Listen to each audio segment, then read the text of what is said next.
Another prominent financier discussed that Commander 2020 decks may be short-printed and as such may be worth buying now.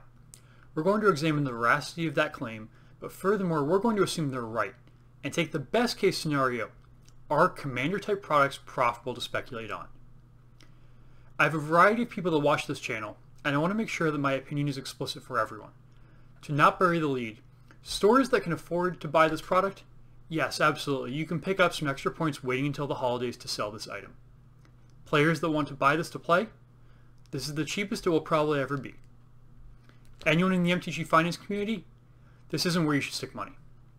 We're going to examine why that isn't a good idea for this product in particular, but more importantly, we're going to examine why Commander style product is one of the worst speculative items in MTG finance. Before we talk about these products, I do want to acknowledge this is US centric content and it doesn't apply overseas. Commander product in general sells much better in the US and sells for more later on. Breathe Lethality, the Commander 2016 Atraxa deck, is $350 in the US and about $150 in Europe, taking into account exchange and shipping. The Commander 2016 Atraxa deck is what we're trying to capture with this type of speculation. The deck sells well at $350. We've sold 21 decks in the past 2 years for $300 or more. Atraxa is the perfect storm for a Commander deck. These decks had less supply than the 2015 set, and they were the first 4-color Commanders which players were clamoring for. While Commander 2016 exploded on the secondary market, most Commander decks take much longer to go up and don't go up anywhere near as high. So in this other video, they talk about the debilitating effect of the second wave of Commander 2019. Let's look at some sales charts. These are from a website called Keepa, which tracks price and sales velocity of almost every item on Amazon.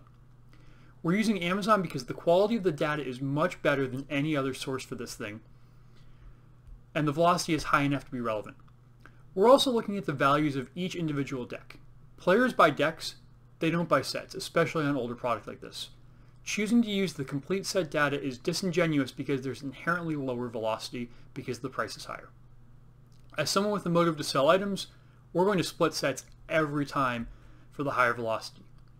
Every one of these 4 graphs shows the product bottoming out at around $30 and gradually moving around. There's a noticeable spike in January, but that's pretty normal.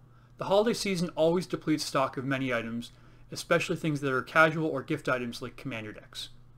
Commander 2019 released on August 23rd. That Monday we had an email from our distributors that the product was going to be reprinted.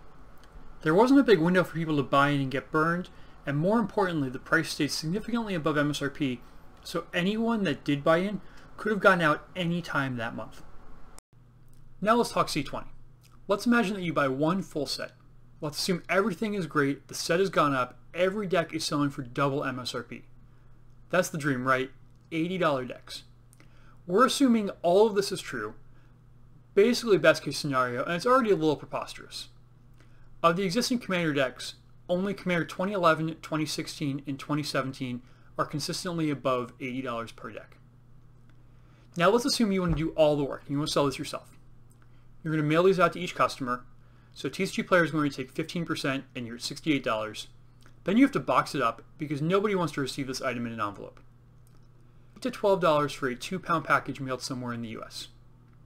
Now our $40 investment turns into $60 after 2 years, and we're doing all the work. That's hardly MTG finance, and that's a lot of work for a very small payoff. What if we don't want to do any work, and we just want to buy lists off and make some easy money? Who has active buy lists? At Magic Fest, I end up with the majority of sealed product that's offered because most sellers just pass on it. In general, only 2 or 3 dealers out of the 12 that are there will even make an offer on sealed product. There's less liquidity here than on a general Magic card because there's no exit strategy and no easy payoff. A typical $80 Commander deck has us offering $55 at best. Is that the return you want in a year, in the best case? If you can't get to a Magic Fest, you have even fewer options for buy lists, as you'll also have to pay shipping. We're ignoring the most obvious issue with this product too. It's bulky and it's annoying to store. There's a bunch of packaging and that packaging matters. We pay $20 less on the best Commander deck, 2016's Breathe Lethality, if there are tears in the packaging. Any amount of storage wear hurts the long-term value of these products as collectibles. To bring all of this back into focus, Commander decks as a product are finicky to store, tough to ship, and hard to find an end buyer, especially at wholesale. As an asset class, it's by far the worst type of item to invest in when paying retail. For anyone that wants the cards, this is the cheapest you'll be able to buy them. Enjoy playing the decks, they all look great, but we need to be holistic in our MTG finance approach. If you want something else to spec on instead of this, Rivals of Ixalan booster boxes.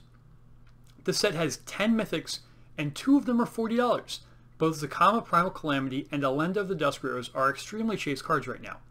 This is a small set, so you're 80% to hit one or the other in each box. Boxes on TCG Player are still around $100, but I've sold almost 20 boxes on Amazon for $140 a box.